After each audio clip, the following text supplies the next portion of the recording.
Don't forget to get social with us. That's right, what was inviting you to make sure you tweet us at BronxNet TV, and while you're there, tweet me too at Rina Valentin. So our next guest is the author of the book, The Audacity to Finish.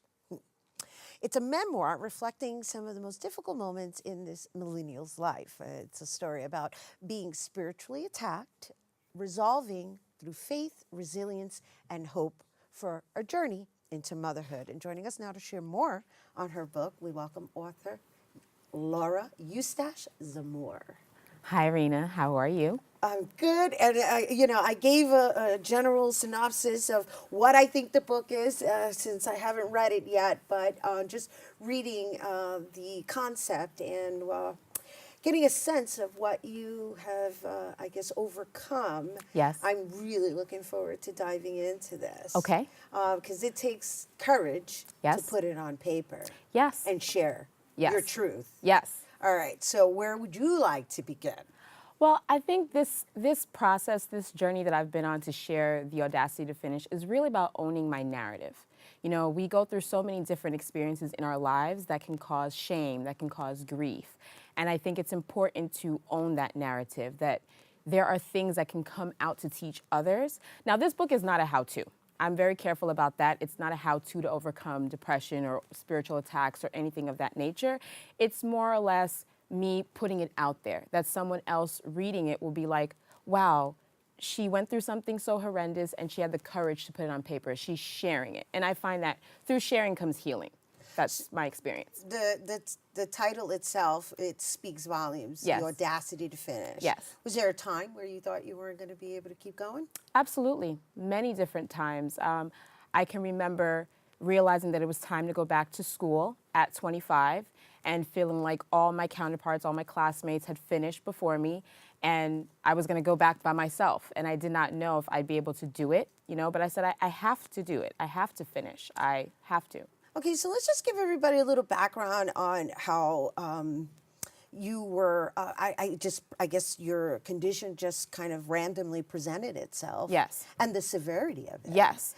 I didn't want to talk about it without you bringing it out into the open first. Sure. And I think that that's central to the theme of the book, is understanding that depression and mental health issues has their place, and understanding that there's different things in the concept of energy and how your auras can be compromised. I think this is something that people are more comfortable talking about nowadays, as opposed to like maybe when I was, coming of age, 20, 21, no one knew what energy was or a crystal or anything of that nature. But I find that people are more comfortable about talking about it now.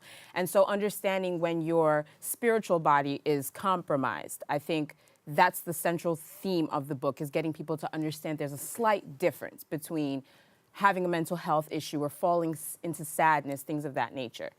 Right. I mean, you had suicide thoughts, right? Yes. And where did that come from? Like, can you now, at yes. this age, yes. kind of say, oh, this created that? Or are you still working that out? I think what happens is when you go through this type of experience, you recognize what energy can be typecast as. So let's say that you're going through a mental health issue. So it's like, genetic, or you're having a chemical imbalance of sorts. Right. You know that you can take medication and help to balance those chemical imbalances. Right. That's what Big Pharma wants us to think. I'm not here to talk about that. But this is very important, because I think many times when counselors are working with students, there needs to be some type of distinction to understand that if a student is not, typecast as having a mental health issue, or, having that in their family, their history, that there is another area to be explored. You know what I mean? What can happen if your spiritual body is compromised? So that's where the suicide ideation, those thoughts, how it manifests itself, to answer your question. That's how those types of things can be manifested. I can rock with this conversation, and we can go on and on and on, only yes. because I'm going to tell you why, because I'm a transcendental meditator. Okay. So I know what you're talking about, yes. and I'm trying to get to the root of how this is going to serve someone who may not understand the language. Right.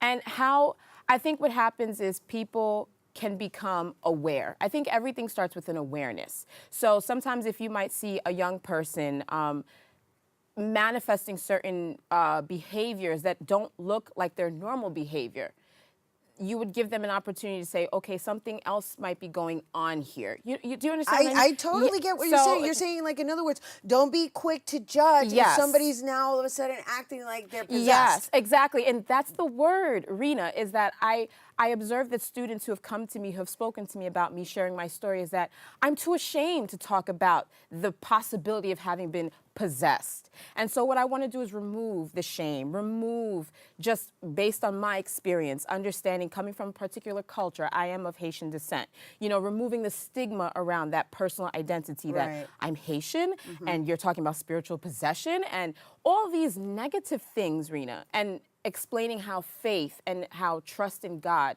my journey, how I was able to overcome. But it's not pretty.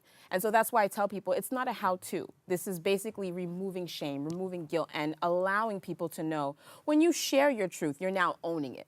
So you're owning the ugly part, but you're also owning the triumph. That is the audacity.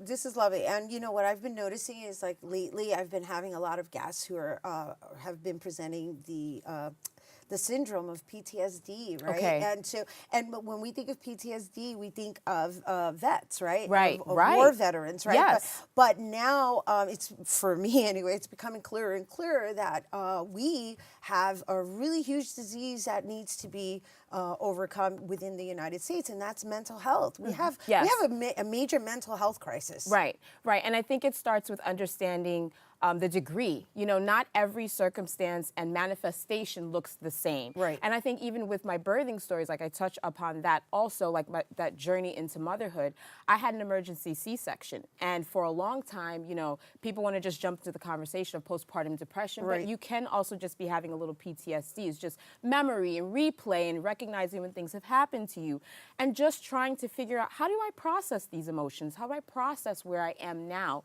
versus where I was? Okay, so we just kind of rolled over the C-section because we're going to just rewind a little bit. Absolutely. Only because you brought it up, which means that were you preparing to have a natural childbirth and then you just ended up having to do an emergency C-section? Well, in actuality, I touch upon the birth of my first son. Okay. And I had a planned vaginal birth with that, but I ended up having hyperemesis gravidarum, which is a condition that most people do not know about. It affects, like, perhaps, I think, 2% of women. You lose massive amount of weight. I had IV treatments, all kinds of things.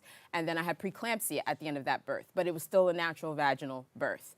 My second son, Nathaniel, that story's not covered here completely, but I did have an emergency C-section. I did not plan on that. No. So is this story, before we go, geared towards women? Yes. Or just humanity? I think it's for humanity. I come from a counseling background. I come from a student life, a residential life background. So I was used to interacting with students, male, female, all types of issues. And what I gathered from being an RA on Binghamton's campus to now being a school counselor is there are so many different experiences that happen to people on an everyday basis that they're not sharing, that they're not talking about out of fear. So this is for everyone. This is for everyone. Well, thank you. And where can people find the book before we go? They can find it on Amazon.com and BarnesandNoble.com. Barnes & Noble, and you're going to be touring. I'll make sure to tell Yes. everybody where to find you. Yes. Laura, thank you so much for sharing your Thank you, truth. Rena. I'm looking forward to Thank you reading so much. this.